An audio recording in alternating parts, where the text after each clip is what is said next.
and then we'll have about half an hour for networking and refreshments after that. So enjoy. Thank you, Ilna, very much for that kind introduction. I'm really excited to be here this morning for personal reasons more than anything else.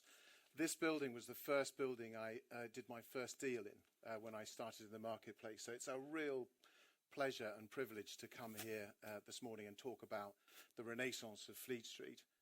And this building is very much part of that renaissance. It's a fantastic transformation. I'm not selling TOG, I'm not selling Chancery House, but it really is an incredible building. And if you haven't had a tour of it, I strongly recommend it because it's encapsulated everything that a tenant wants in one building. It's a great place to work, and it's a fun place to work too. And I think that mixture of fun and work needs to come together in going forward. This morning, I'm just going to frame the Fleet Street area, the bid area in particular, in this what could have been a forgotten part of the square mile. I'm going to talk about some of the pipeline that's been coming through to date and is under construction, and some exciting projects that are basically going to be brought through over the next 5 years. I'm going to add a bit of flavour too in terms of the market. One of the Farebrother messages is separating fact from fiction. You'll read lots of research reports from lots of different agencies and lots of different people, all with perhaps a little bit of a spin. But we try and actually encapsulate that fact. So hold on to the facts. And the fact, the summary, is that Fleet Street is under construction. It's not full of planning consents that are waiting for some money, some institutional money or investor money to come through. It's actually under construction. So the renaissance has been commenced, it's being undertaken, and it's very, very exciting to take forward. Fleet Street's always had a story to tell with its historic links to the newspaper industry, but now it's got a real story to tell as a major location here in the centre of London. So I'm going to go through a few slides. Effectively, Fleet Street, where are we? And you all know, you got here this morning, you know where we are, but essentially we're bookended between St Paul's Cathedral and the Royal Courts of Justice. The bid area goes up to Holborn and High Holborn and down to Tudor Street, buoyed by the opening of the Elizabeth line, which is great, and obviously the spur that's been there of the Thameslink line, which effectively cuts each other at Farringdon, again providing access, easy access, but a load of transport hubs. Got the river bus at Blackfriars as well, so a very, very central London location, and arguably the centre of London. Again, in that theme of separating fact from fiction, trying to put some headlines, some summaries here.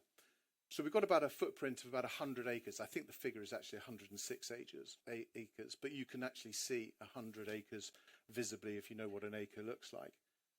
As Ilna said, we've got 18 schemes basically that are under consideration or under construction, totaling about 3.25 million square feet. So quite a significant pipeline there.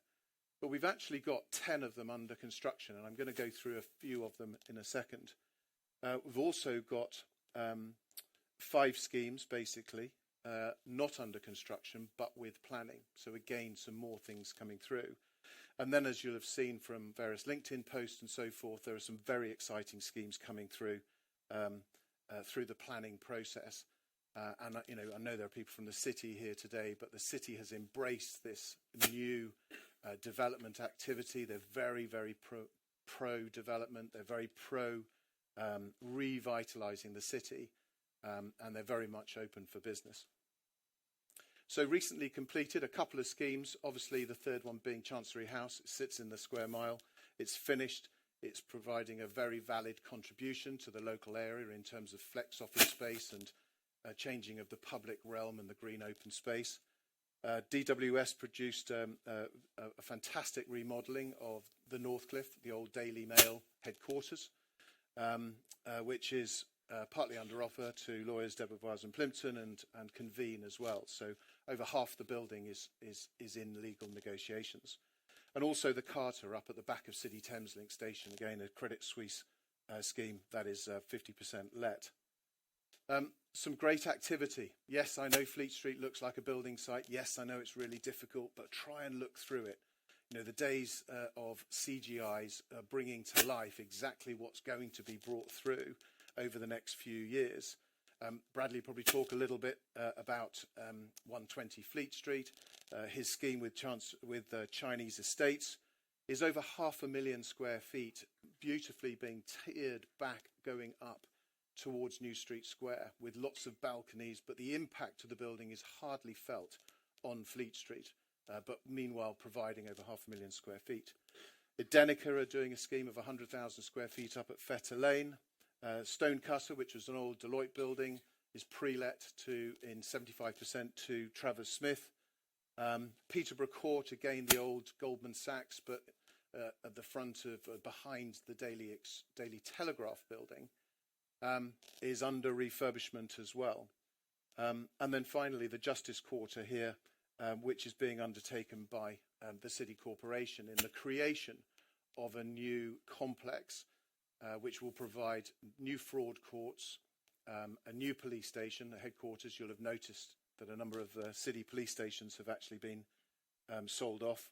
There'll be a brand new police station and a speculative office building of about 65,000 square feet surrounding an amazing bit of public realm, where it's really important that we have these open spaces such as New Street Square with Land Securities and Salisbury Square from the city, and then Fleet Place. It's kind of like a triangle of fun, so that when people come out of their offices, they've got places to go to, which is fantastic. So you can see some images there of the new court building that's under construction, PC around 2026, late 26. And the plan in the corner there, which you probably can't make out, is just showing how close we are to the Royal Courts of Justice. Royal Courts of Justice, the Inner and Middle Temple, the Family Division, the Divorce Courts, the Commercial Courts, and also the Old Bailey. So you can pretty much go to court on any matter in this location if you really wanted to. On their way, so literally just behind that wave of pipeline, what we've got is the great helical scheme, which is being undertaken at 100 New Bridge Street. That's about 194,000 square feet. The scaffolding's due to go up in this quarter and will be delivered over the next 18 months. Fleet House is an old 1960s building that's going to be repurposed by a tenor, and then a brand new development by Evans Randall on Holborn Circus, about 100,000 square feet. They're all consented, they're all funded, and they're all raring to go, which is very exciting.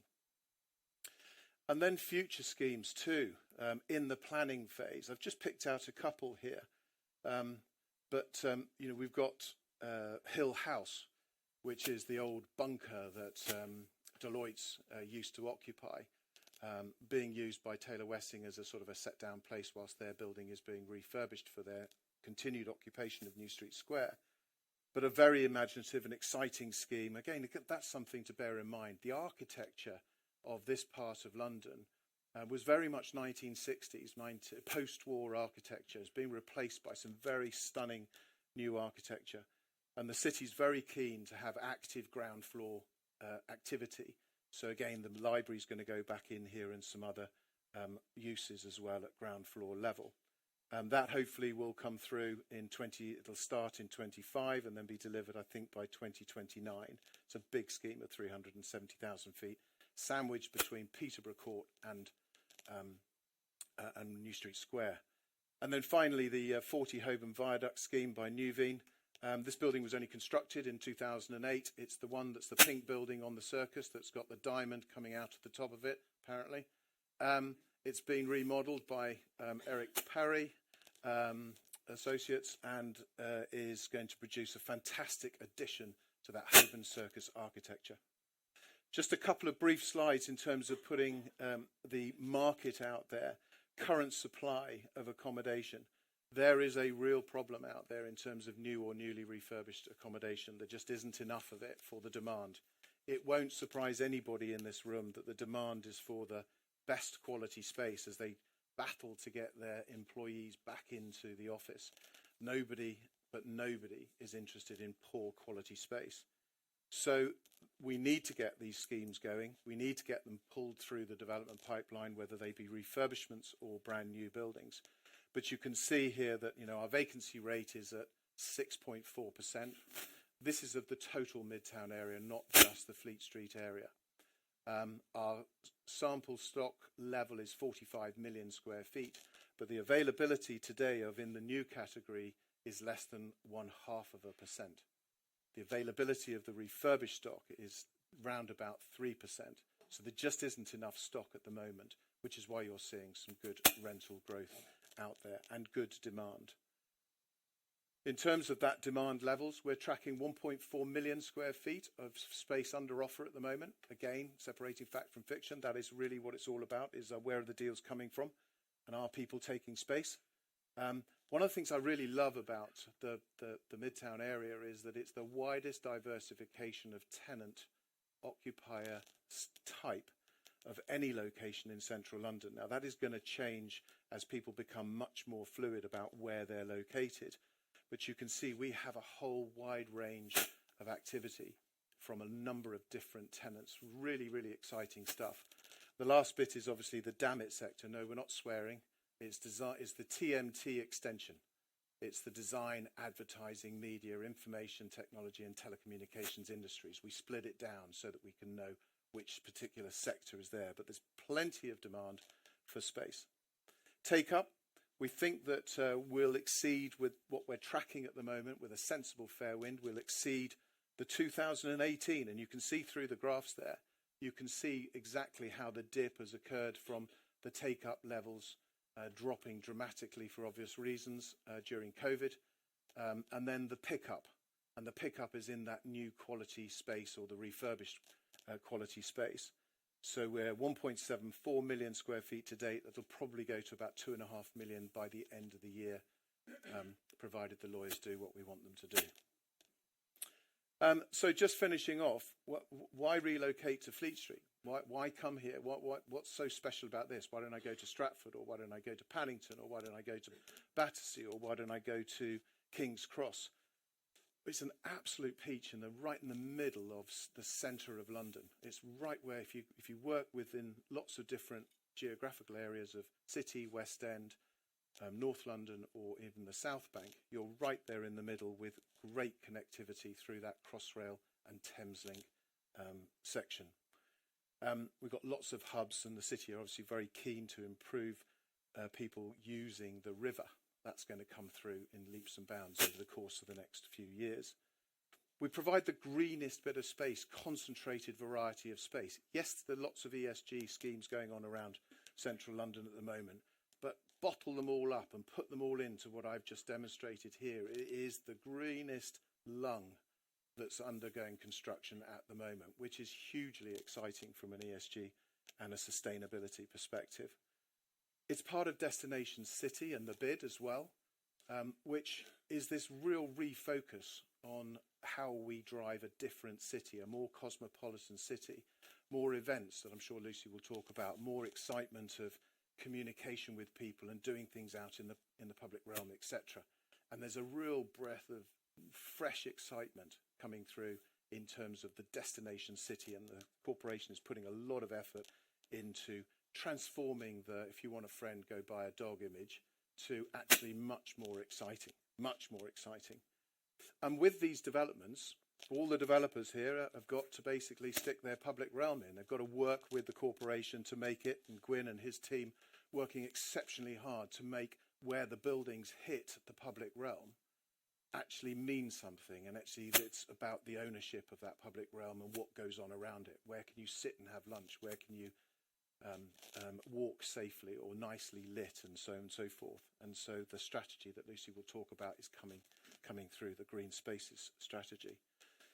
Lots of new retail.